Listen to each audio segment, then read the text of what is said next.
This episode of Outlines contains descriptions of a crime which some people may find distressing, so, as always, discretion is advised.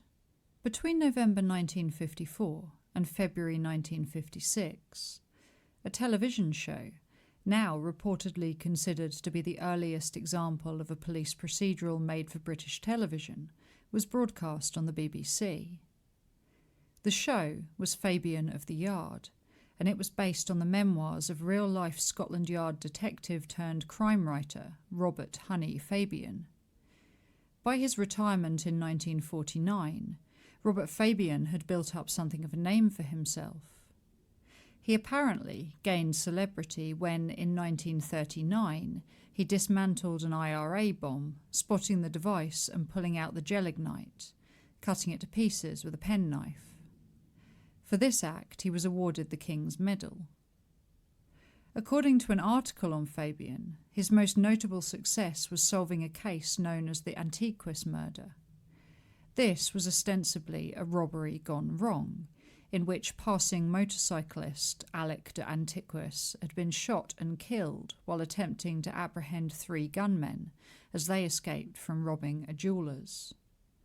Despite the lack of clues, Fabian reportedly discovered a coat worn by one of the robbers, and was eventually able to find the man by tracking him through a hidden manufacturer's ticket, which had been sewn into the lining.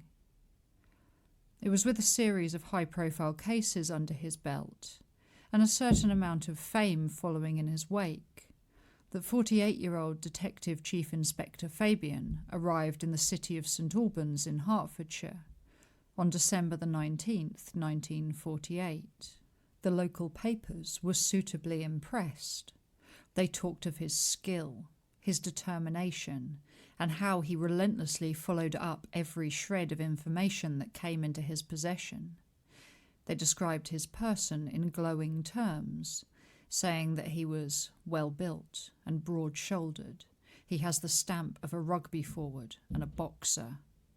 They referred to how he was one of the experts who made up the backbone of Scotland Yard's murder squad. There was the feeling, it seems, that Chief Inspector Robert Honey Fabian would sweep into St Albans and, in the manner of a crime novel detective, find the clues needed to solve the mysterious murder which had taken place on the night of Saturday, December the 18th, 1948.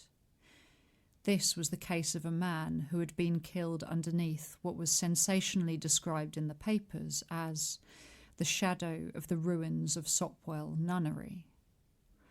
The man, who was of a fairly heavy build and physically strong, was discovered dead on a path which ran between Cotton Mill Lane on the outskirts of St Albans and an allotment accessible by a track and not too far from the road, at about 8 a.m. on Sunday the 19th of December, by Mr. Frederick Howe of Bernard Street. Frederick owned an allotment plot close to where the man's body lay, and he had been heading there to get some greens to go with Sunday lunch when he'd spotted the body. Speaking to the Hertfordshire Advertiser, Mr. Howe recalled, "I cycled down to my allotment, and just where my bit of ground is, I came on the body. The man was lying face downwards with an overcoat over him. I could see his right leg was bare from the top of his socks, and I thought it was funny. When I took a closer look, I saw his head was battered and that he was dead. I thought perhaps he was a patient from Napery Hospital. I listened to crime plays on the radio and read detective stories, and I remembered that you should not touch anything because you might destroy valuable clues. So I jumped on my cycle and rode as fast as I could to the telephone box at the top of the lane. The police came down at once, and I told them all I knew." So began a case which, despite being little remembered today outside of local history books and the occasional anniversary article, would prove to be just as baffling as anything that Detective Chief Inspector Robert Fabian had worked on before. This would reveal itself to be a violent murder, perpetrated seemingly without motive, against a man with no known enemies, a man who should never have found himself on Cotton Mill Lane on that cold Saturday night in December. I'm Jess Carter, and this is the Outlines podcast.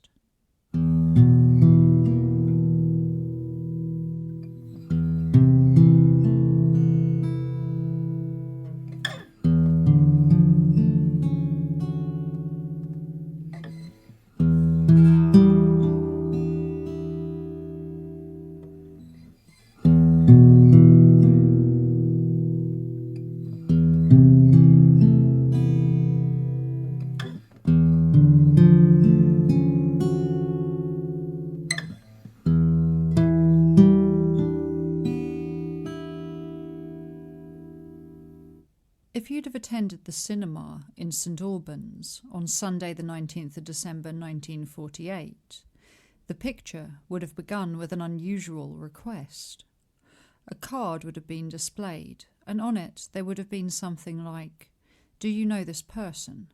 with a description to follow, one of a man of around 13 stone, black-haired in his early 50s, with two distinctive tattoos, one on his right arm in a pattern bearing the word Mary, and on his left a figure, probably a sailor, and the words, "In memory of dear brother Jack."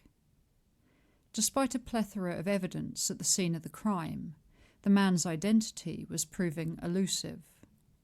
The body had been examined on the afternoon of the discovery by Dr. Keith Simpson, the Home Office pathologist whose name has become pretty familiar from murders of around this time period.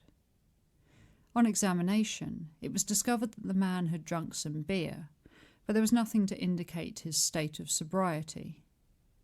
There were extensive injuries to his face, consistent with having sustained 3 heavy blows from a fist.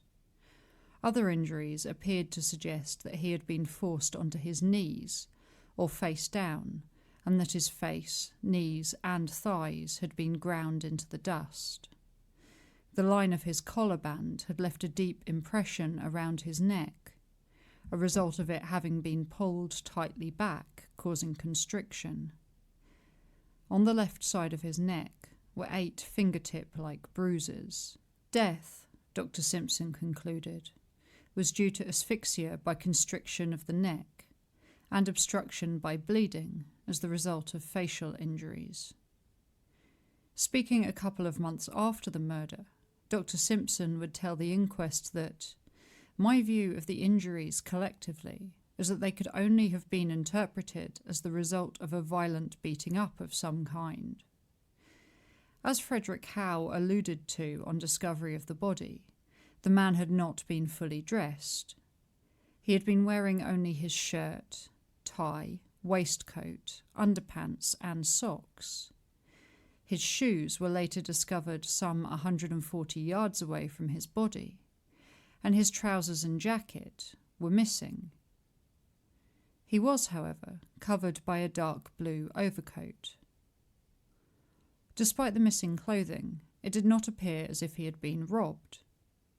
Photographs taken at the scene showed a leather purse near to the man's head, in which were 2 wedding rings. At his feet was a copy of the Daily Worker. Despite the cinema appeal, along with other police efforts, it would be almost 2 days from the discovery of the body before the man would be formally identified. This was a process which began on the Monday morning, when workers in the press and foundry department at the de Havilland aircraft factory in nearby Hatfield wondered what had happened to their shop steward, 51-year-old Stephen, or Steve Varley, as they knew him.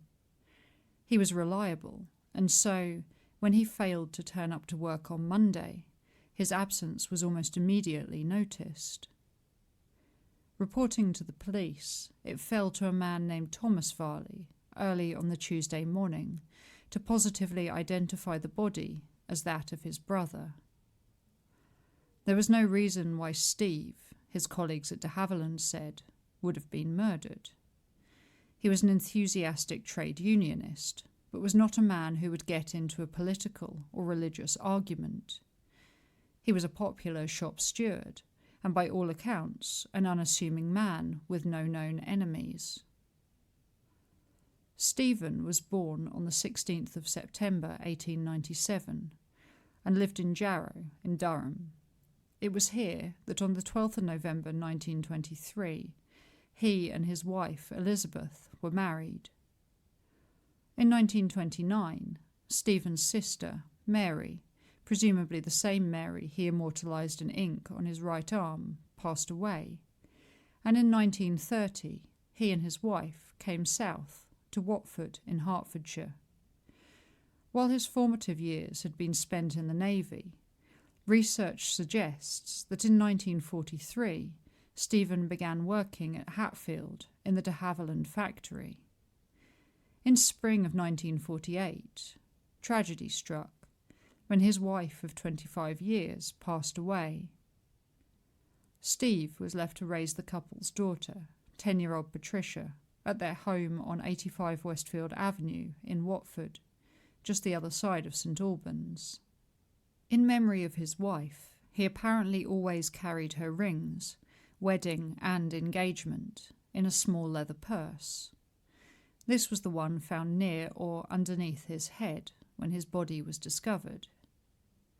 He was known as a thoughtful man, someone who cared about those hit with ill fortune. He was the one who would organise collections at work when a staff member was sick. He also loved children and was, in the weeks leading up to his death, one of the principal organisers of a kids' party held in the factory canteen, a party which took place on the same day that he was killed. There are a few historical articles which recount the events of Saturday the 18th of December, some with plenty of detail, others not so much. And the timeline I've chosen to share with you has been pieced together from those which cover the time of the inquest in mid-February 1949. We begin with William George Price. He was one of those who attended the children's party that day, and he told the inquest that he saw Varley there with his daughter, Patricia. At about 7:45 p.m, Varley, Price and another friend went to the Stonehouse Hotel in Hatfield, where they had a few drinks. The coroner was curious to find out more about Stephen's state while at the Stonehouse, and William Price told him he certainly looked as if he'd had a good drink, but he was certainly capable of getting home. He said he was going home to Watford. William then added, he seemed to go all queer all of a sudden. I was rather surprised because he did not have a lot to drink. He told me he'd previously been to the Stonehouse that night. I knew that his wife had died recently, and I thought he'd not been looking after himself. I arranged that he should have dinner with me on the Sunday. I was going to meet him after he got off the bus at Welwyn Garden City. Several reports mentioned that on the night in question, Stephen had left his daughter at the party and arranged for her to stay the night with a friend in Welwyn Garden City. It's not 100% clear if this friend was William Price, though it seems likely given their plans to meet the next day. It's also not entirely clear why it took until the Monday to realise he was missing, if he had a dinner date on Sunday, and if his daughter was staying with a friend. Perhaps there's a simple explanation, though. It could be that while people were worried, they just had no reason to think that his failure to appear could be linked to the St Albans murder. Perhaps, as William said at the inquest, Stephen had not been looking after himself following his wife's death. Going back to the evening's timeline, at about 9 p.m, Varley left the Stonehouse to catch the 3:30 bus, apparently intent on returning home to Watford. Some reports put this bus as leaving closer to 10, and I can't verify which is accurate. What I can say is that he was seen by several people on the bus and was apparently alone throughout the journey.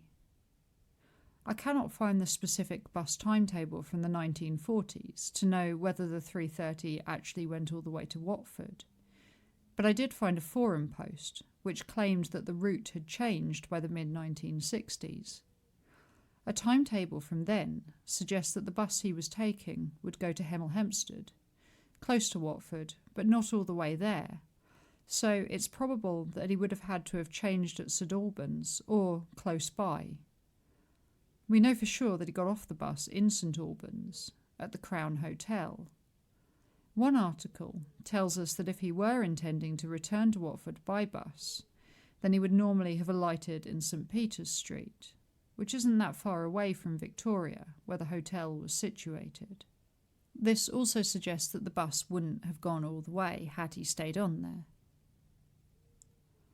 At the time, it was speculated that Stephen got off the bus early because he was feeling unwell.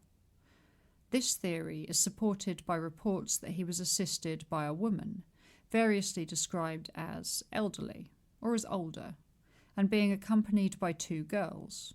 Again, reporting doesn't make this entirely clear what's accurate. We know, though, that the woman who offered him her help asked a man standing near the bus stop whether he thought Varley was ill or drunk, and even debated whether or not to report it to the police station, which was just across the road. In the end, she apparently accompanied him down Victoria Street and there left him. This would have been at around 10:20 p.m. or thereabouts. It's unknown why Stephen then began to walk in the direction of Cotton Mill Lane, which is outside of the main thoroughfare, and in the opposite direction to St Peter's Street, where the Watford bus could be caught. One theory is that he was attempting to head to St Albans Abbey Station to get the last train, the 11:25 to Watford, although the papers suggest that the stop where he alighted wasn't the obvious choice if he were heading to the station. A lot of this is speculation, and while we can only guess at his motives, we do know that he was seen on Victoria Street, and that from there he went east to Marlborough Road, and then south down Marlborough through Keyfield Terrace, before continuing still south down Cotton Mill Lane. By this point, witness statements suggest that he seems to have been in the company of 2 unknown men. Speaking to the inquest, 17-year-old Reginald John Smith said that between 10:30 and 10:45, he'd seen a man who he believed to be Stephen in the company of the 2 men somewhere in Old London Road, which crosses over Marlborough just before it turns into Keyfield Terrace. Reginald said that it seemed as if the men were in the middle of an argument and that one was swearing and they seemed to have had a drink. He did not speak to them, and when the coroner inquired as to whether he'd taken any particular notice of them, he said, "We put it down to the fact that they were drunk and having a bit of a tiff." He was not listening in any detail to their conversation, but thought that he'd heard one of them say that if they did not get back to Watford, he would be messed up. A description of the 2 men was later issued. One was described as being between 25 and 30 years of age, about 5'6" and well built, with a fresh complexion. He was clean-shaven, and thin, wavy hair had been brushed back. He was wearing a navy suit with a blue open-necked shirt, had a North Country accent, and his right hand and wrist were covered by a blue and white scarf. Despite the detailed description of this first man, the second seems to have received far less scrutiny.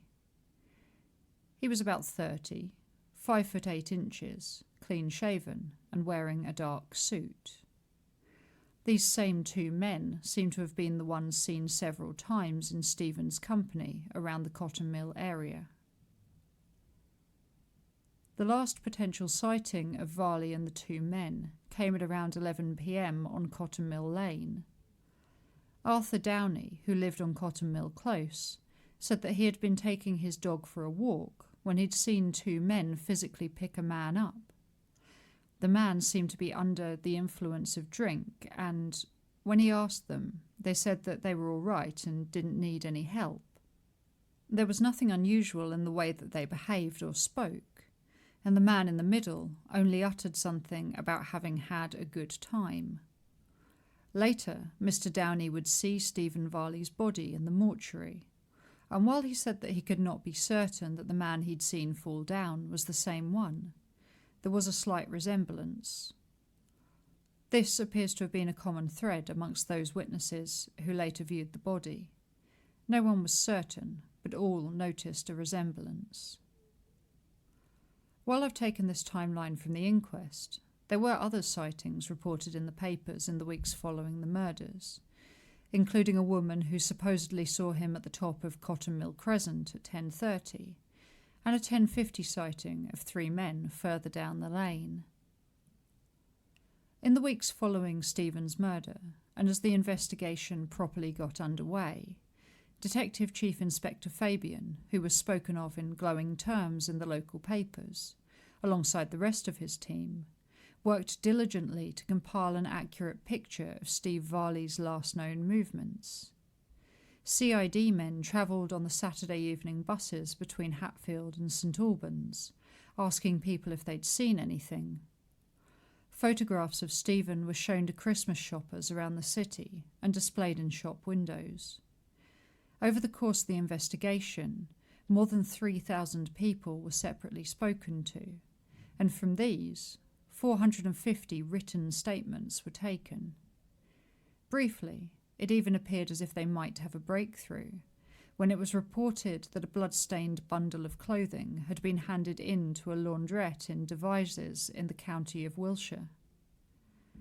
The clothing included grey flannel trousers, grey socks, and a blue striped shirt. The shirt bore the laundry mark DI341/PI, and the socks TC8 stop 138 stop. It was reported that DCI Fabian travelled to Wiltshire to speak with the owner of the clothes, a soldier whose whereabouts on the 18th of December were apparently not satisfactorily explained, though nothing further appears to have come of this, and any link seems to have been discounted by the time of the inquest. As well as the hunt for any blood-stained clothing belonging to the killer or killers, police were also aware that certain key items, namely Stephen's trousers and jacket, remained missing. They reportedly made exhaustive inquiries at second-hand shops to try and trace them, though, as far as I can find, they were never located. Interestingly, I did see one theory on these clothes. The area around Sopwell Nunnery, where Stephen was found, was known to be frequented by homeless people, and the theory suggested perhaps someone had come across his body that evening, and realising that he was dead, they'd removed his trousers, jacket and shoes, later discarding the shoes, but keeping the other items, being sure to cover him with an overcoat before they left. Again, though, it's really just guesswork. This seems to have been the case in much of the investigation. From what was said at the inquest and the lines of inquiry which the police pursued, it appears as if they believed that the 2 men who were probably responsible for the murder were locals. A house-to-house search was conducted of all properties from the bus stop of Victoria Street, right along the length of Cotton Mill Lane, and down to where the body was discovered. Police appealed for any landladies who may have had a lodger make a sudden disappearance around the time of the murder to contact them, and all 400 of the allotment holders were questioned. This was obviously, as the papers were keen to mention, a thorough investigation, and yet there were no clear leads and no motives for the brutal murder. In early July of this year, I took a journey to St Albans to see the ruins of the nunnery, the place where Stephen's body was discovered, for myself. Comparisons between old and new maps of the area reveal that it's surprisingly similar now to how it would have been in 1948. There is some new build close to the nunnery itself, but on the whole, Cotton Mill Lane feels much more remote than I was expecting, despite being lined with houses. The nunnery itself is set back in a large green space surrounded by trees and just in front of the allotments. It sits about 100 yards from the road, just as it's described back then. The day I visited was warm, but mostly overcast with rain threatening to break through. The air had that close mugginess that precedes a thunderstorm. Despite the heat of the day, the area was almost deserted. Before heading out to the site, I'd done some reading on the location. It turns out that the nunnery itself is not actually a nunnery at all. Instead, the ruins are that of Lee Hall, a Tudor mansion which belonged to one of Henry VIII's advisors, Sir Richard Lee. In 1540, following the dissolution of the monasteries, the land had been granted to Lee, who promptly tore down the nunnery, which had been standing since 1140, and instead built his own house, the walls of which are what remain on the site today. Now, though, the building, which was later reduced and modified, is nothing more than the bones of stone ruins, blackened in places and reaching their bare walls to the sky. What once would have been doorways open to grass, and on nice days it's apparently a popular site for picnics and day trippers. The area is still and quiet, the allotments entirely hidden behind hedges and trees, marked by a half-bald grass track leading to an almost hidden gate. Behind the ruins, you can do a full loop, emerging onto Cotton Mill Lane about 50 yards from the green of the nunnery. It's a beautiful, quiet place which seems almost untouched by time, but despite the beauty, walking the ruins on my own, I was aware of the quality of the silence, the pressing of the humid air, a sensation which wasn't quite comfortable, though perhaps what I was really feeling was the weight of what I knew had happened in those ruins, the fate of Stephen Varley. Mid-February 1949 brought the inquest to a close. At the de Havilland factory, a trust fund was launched for Stephen's daughter Patricia, who in the space of less than a year had lost both of her parents. The collection yielded somewhere in the region of £380, with her father's tools also being put up for a competition, as was apparently the custom. These would serve to provide more money for the fund, which workers hoped would ensure Patricia's future welfare and education. She herself soon moved back north to be closer to her family, living with her aunt and uncle, Mr. and Mrs. J. Varley of Haggerston Terrace, Jarrow. When Mrs. Varley was asked about her niece, she said only, "We are trying to let Pat forget all that has happened and to live a normal life. She does not mention her father's death." And this is where the case really ends. Following the inquest, with no new information or leads on the two suspects, the murder faded quickly from the public eye.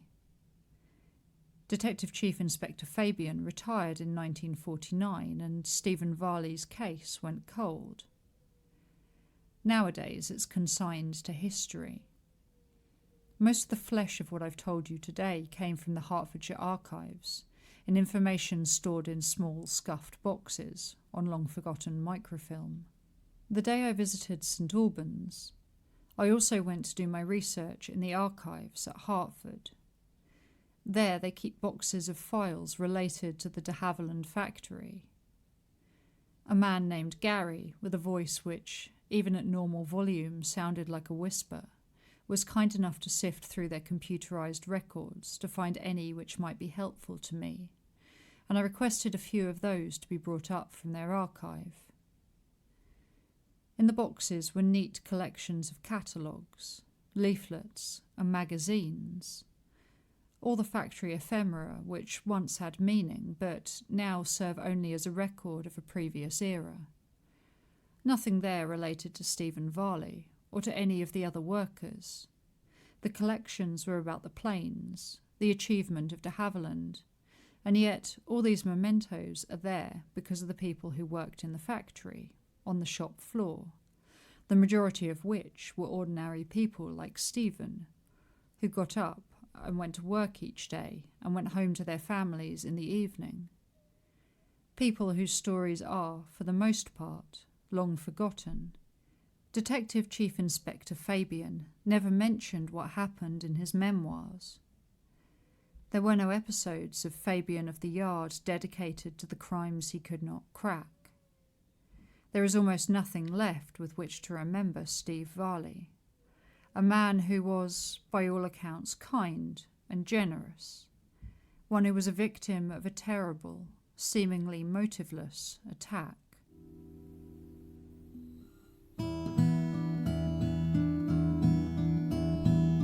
This episode of Outlines was researched, written, performed and produced by Jess Carter. Music was composed by Elias Hardy.